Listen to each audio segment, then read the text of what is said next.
Sincèrement, en 9 mois, je crois qu'on n'a jamais vu ça à ce point. Ce type de Jojo, le gilet jaune, je traverse la rue, je te trouve un emploi, vous êtes complice du pire si vous allez manifester le samedi. Qui est complice du pire, sinon un pouvoir qui, face au mouvement de la société elle-même, refuse de l'écouter, refuse de le respecter, refuse de l'entendre. Dans votre ouvrage, en fait, poursuivre tout ce que vous voulez dire, mais dans votre ouvrage, il y a aussi évidemment une critique de la présidente Emmanuel Macron ou du présidentialisme, comme vous l'appelez, qui vient déjà de l'époque de Mitterrand. Mais ça, pour moi, ça a été... Mais vraiment, il va encore dire que je parle trop vite, donc j'essaie de le ramasser. Pas trop vite, non, trop long. Trop longtemps, pardon, c'est ce que je voulais dire. Il me surveille, j'ai vu. Bon, et n'hésitez pas. Mais non, parce que pour moi, ça a été, je le dis franchement, ça a été un bonheur.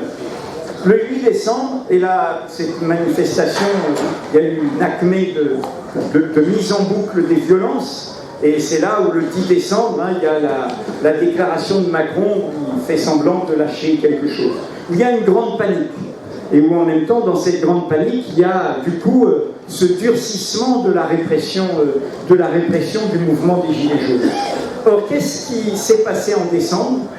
Et c'était totalement inédit dans notre histoire. Ce mouvement social, il n'a pas fait République, Nation, Bastille. Il a été à l'ouest de Paris. Il a été d'emblée tapé dans les beaux quartiers et dans les lieux de pouvoir.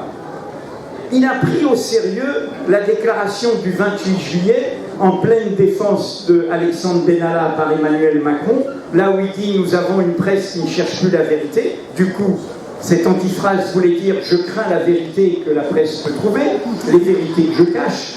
Et on s'est efforcé de le faire avec Mediapart.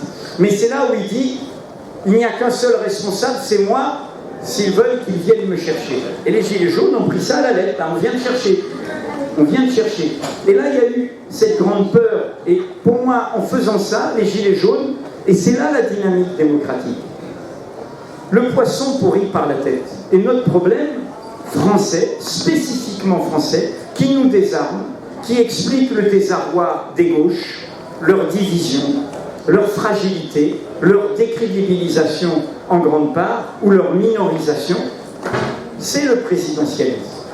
C'est ce système où on réduit la volonté de tous au pouvoir d'un seul. Et où un seul peut tenir une campagne électorale en disant « Je vous promets une révolution démocratique profonde, je prends le meilleur un peu partout, je fais du en même temps », et Dieu sait si en Bretagne cela a été entendu dans les résultats électoraux, et y compris dans l'évolution de certains élus du Parti Socialiste En Marche. Mais ça...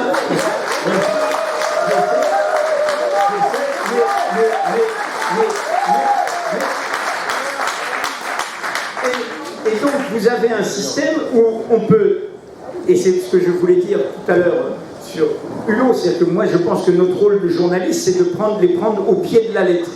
C'est-à-dire, ils disent ça, on les prend au pied de la lettre. Ils disent révolution démocratique profonde et on regarde ce qu'ils font.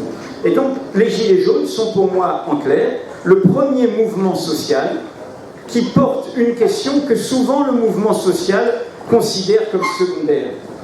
Il a considéré que la question du pouvoir central, de la confiscation démocratique, était une question clé. Et il l'a portée dans ses délibérations. Regardez, vraiment, il faut regarder les textes des Gilets jaunes, la littérature des Gilets jaunes. Et il y en a partout, Il n'y a pas seulement les textes des assemblées, il y a des petits journaux de Gilets jaunes, il y a des textes d'une inventivité formidable et qui nous sortent de tout le poison identitaire qu'on a essayé de répandre depuis 30 ans, où la peur, c'est la peur de l'autre, c'est la peur du monde, etc. Il y a une inventivité, une créativité dans les revendications, et qui lie profondément question sociale, question écologique, question démocratique. Et qui dit que tant qu'on n'aura pas fait sauter ce verrou qui les rend tous bêtes, tous, ils veulent cette place, et tous deviennent bêtes, au sens où cette place révèle, au fond, comme il y a un roman qui s'appelle Le portrait de Dorian Gray. Il y a eu un film comme ça, c'est un gentleman britannique, il est très fier de son tableau, lui montre comment il est beau, et en fait, tout d'un coup, il y a sa décomposition intérieure qui est révélée par le tableau.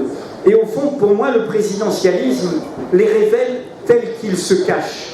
L'hystérie de Sarkozy, l'impuissance de Hollande, le narcissisme de Macron.